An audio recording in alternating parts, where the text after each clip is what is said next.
Spring break has always provided an opportunity for students to mentally decompress and prepare themselves for the busy semester ahead. But what better way is there to unwind than to spend 2 weeks at the beach with your friends, dancing to loud club music, drinking your body weight in alcohol and, of course, making some questionable decisions in the process? I'm sure most people have their fair share of spring break horror stories that they'd prefer to forget, but for others, these embarrassing memories may just be their last. This is the heartbreaking case of Brittanee Drexel, a mystery which after 13 years has finally been solved.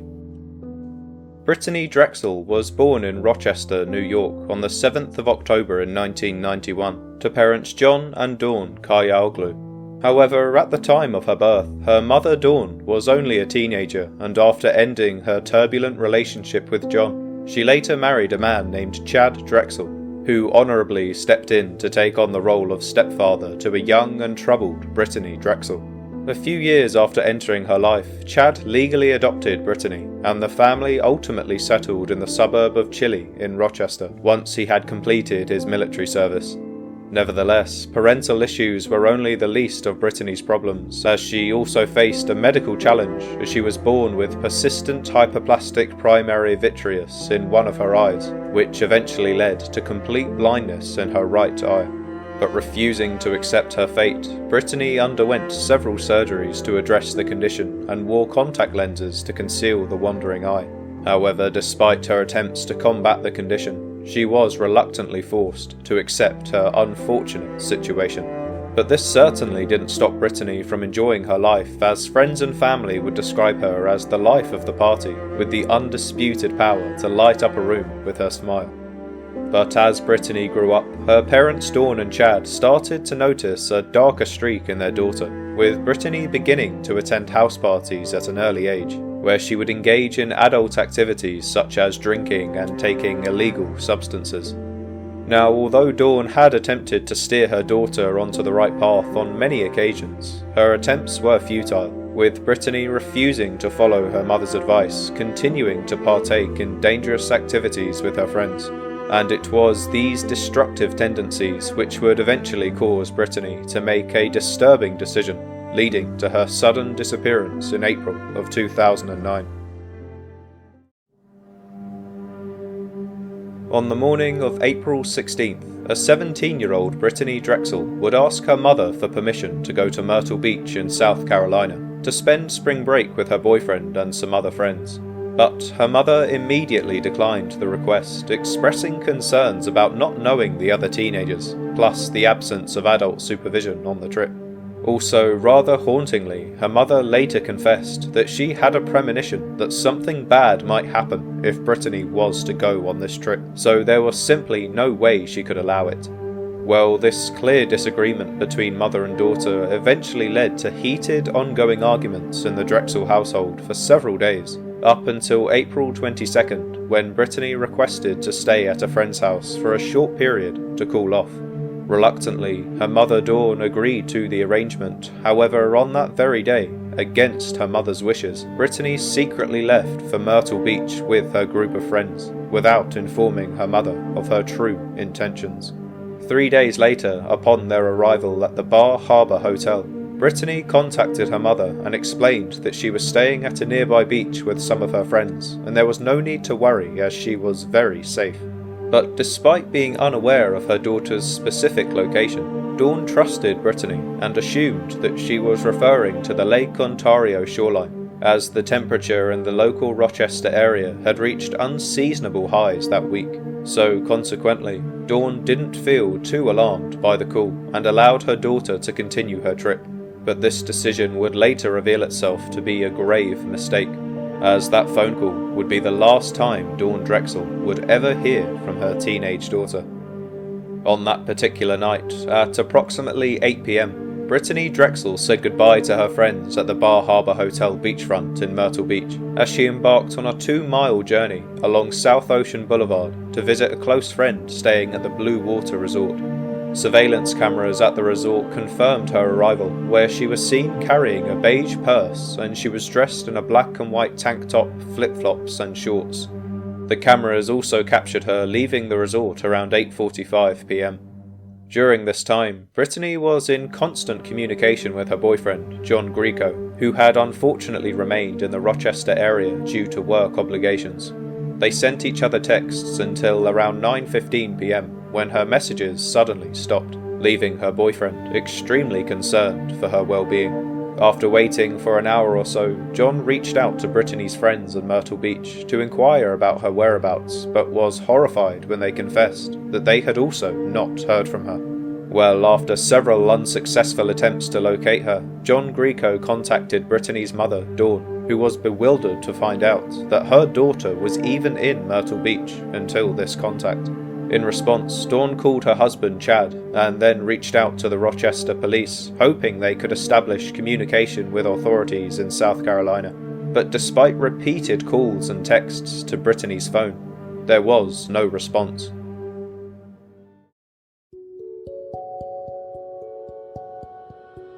The morning after Brittanee's disappearance, Myrtle Beach police initiated their search for her by accessing the security camera footage from the Blue Water Resort where she had visited her friend, and successfully located the individuals she had interacted with that day. Among them was Peter Brozowitz, a 20-year-old nightclub promoter she had known from the Rochester area, who was also on vacation in Myrtle Beach, and they had bumped into each other at a local nightclub the previous night. Well, after questioning Brozowitz and the other men sharing his hotel room, the police were still unable to rule anyone in or out as suspects, stating they had no specific persons of interest at that time. Later during the investigation, police also searched Brittanee's hotel room and found all the clothes she had packed, but her purse and cell phone were missing. They traced the phone's network pings to an area about 50 to 60 miles south of Myrtle Beach, near the Georgetown-Charleston County line, where the pings abruptly stopped on the morning of April 26th. The authorities rightly conducted searches in those areas and around Myrtle Beach for 11 days, but they were still unable to find any sign of her. Brittanee's mother Dawn and Peter Brozowitz had several appearances on the television show Dr. Phil, where Brozowitz expressed frustration over the situation, particularly focusing on the damage this case had caused to his reputation. Dawn, who arrived in Myrtle Beach the day after her daughter's disappearance, eventually decided to relocate there permanently to be close to the last known location of Brittanee and closely follow the investigation's progress. But despite the intense investigations and multiple attempts to raise public awareness about the case, Brittanee Drexel remained a missing person years later, and the hope in eventually finding her began to seriously waver. In a newspaper article commemorating the case's 5th anniversary in 2014, Dawn shared her belief that Brittanee might have defied her to visit Myrtle Beach because she had been promised something intriguing like a modelling job. Dawn held the theory that her daughter might have been trafficked, but the Myrtle Beach police were skeptical of this possibility, claiming that human trafficking wasn't prevalent in their jurisdiction. However, a report which was later conducted by the South Carolina Human Trafficking Task Force rated Horry County, where Myrtle Beach is located, as the top county in South Carolina for reported human trafficking victims. So, with this newest piece of evidence, police began looking further into this angle, hoping to find something that may lead to Brittanee's whereabouts. And to everyone's surprise, this is exactly what happened just a few months later, when a prison inmate suddenly came forward with information on the apparent murder of Brittanee Drexel. In June of 2016, the FBI held a press conference where they announced their belief that Brittanee Drexel had been murdered shortly after her disappearance, as this was the most probable outcome given the lack of evidence. They suspected that she had been abducted from Myrtle Beach and taken to a location near Georgetown, where her cell phone pings had ended before meeting her tragic fate. The Bureau even offered a $25,000 reward for any information that could help resolve the case, as by now the Drexel family were desperate for answers and any kind of closure. Well, 2 months later, there were finally some new developments reported during a bond hearing for Timothy Deshawn Taylor, who was already serving time in a state prison for an unrelated charge. An inmate named Taquan Brown, who was serving a 25-year sentence for manslaughter at the time, revealed that in 2009, around the time of Brittanee's disappearance, he visited a stash house in South Carolina to deliver money to Taylor's father, and while there, he allegedly witnessed Taylor and others sexually assaulting a teenager that fit Brittanee's description.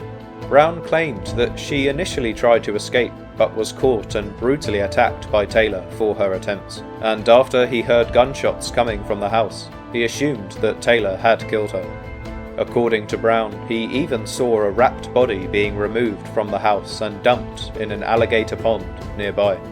This information was partly corroborated by another informant who claimed to have been in the Georgetown County Jail at the time, and they also provided similar details about Taylor's involvement in Brittanee's disappearance. The informant stated that Taylor had picked up Brittanee in Myrtle Beach and tried to sell her for trafficking purposes, which almost coincidentally fit right in with Dawn Drexel's theory.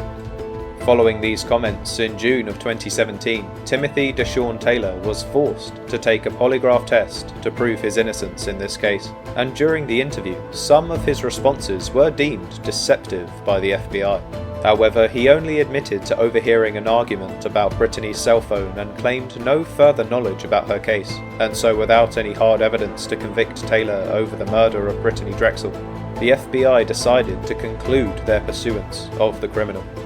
But despite his assumed innocence, Taylor still faced federal charges related to an earlier robbery for which he had already been convicted in state court and finished his probation. So, after years of interviews and meticulous investigations into the human trafficking theory, the authorities were still no closer to finding out what truly happened to Brittanee on that tragic day in 2009.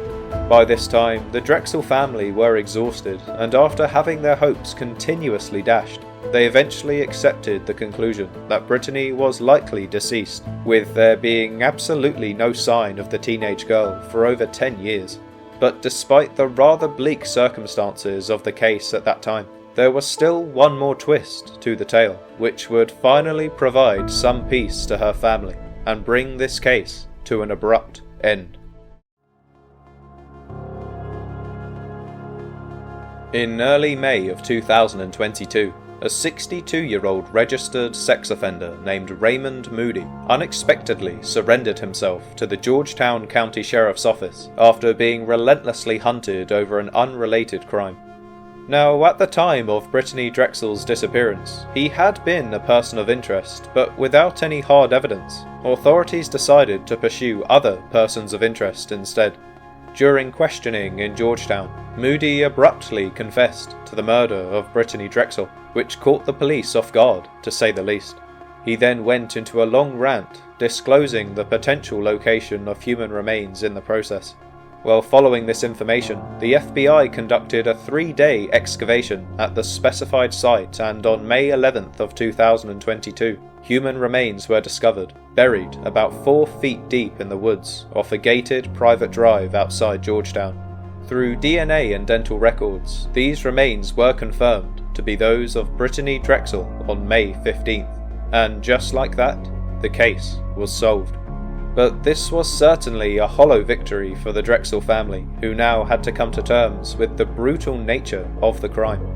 According to the arrest warrant, Brittanee was allegedly strangled to death and buried by the morning of April 26th in 2009, meaning there was a rather short timeline between her disappearance and her tragic passing. The Georgetown County Sheriff's Office, in conjunction with Drexel's family, publicly disclosed this information along with Moody's arrest on May 16th, and he was officially charged with murder, kidnapping, and first-degree criminal sexual misconduct. On October 19th of 2022, Moody pleaded guilty to all charges and was subsequently sentenced to life in prison, where he remains to this day. Thank you for watching, and I hope you managed to take something away from this story. Unfortunately, there's nothing we can do to bring Brittanee Drexel back, but at the very least, It's somewhat comforting to know that her family have finally received the justice and closure they deserve. I would also like to give a quick special mention to my girlfriend who helped me edit this video together, so if you enjoyed this one, please make sure to let her know in the comments, and don't forget to subscribe to the channel if you haven't already.